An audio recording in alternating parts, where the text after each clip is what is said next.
Champions trophy 2025 আসন্ন, আর তার আগে রোহিত শর্মা তীব্র চাপের মুখে পড়েছেন। মাঠের ভিতরে এবং বাইরের দুদিক থেকেই সমালোচনার ঝড় উঠেছে। ভারতের অধিনায়কের ফর্ম আশঙ্কাজনকভাবে পড়ে গিয়েছে, যা আইসিসির এই মর্যাদাপূর্ণ টুর্নামেন্ট ভারতের সম্ভাবনা নিয়ে প্রশ্ন তুলছে। এর ফলে চ্যাম্পিয়ন্স ট্রফি 2025 আগেই চাপে পড়ে গিয়েছেন রোহিত শর্মা।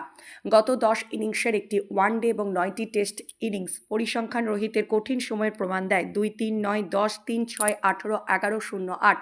সবচেয়ে উদ্বেগজনক বিষয় হলো অক্টোবর 2024-এর পর থেকে তিনি একটিও অর্ধশতক করতে পারেননি, যা তার এক সময়কার দুর্দান্ত ব্যাটিং ফর্মের বিপরীত চিত্র তুলে ধরছে। এবং সঙ্গে যুক্ত হয়েছে ড্রেসিং রুমের উত্তেজনা এবং জল্পনা, যেখানে অনেকেই মনে করছেন রোহিতের আন্তর্জাতিক কেরিয়ার হয়তো শেষের পথে।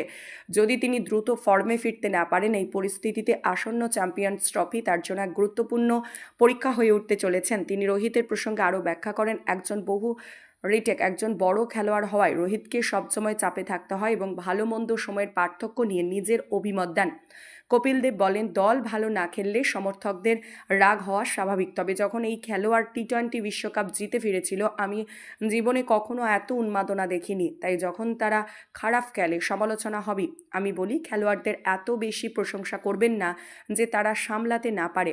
আবার খারাপ খেললে মাত্রাতিরিক্ত সমালোচনা করাও ঠিক নয়। এটা আমার মতামত।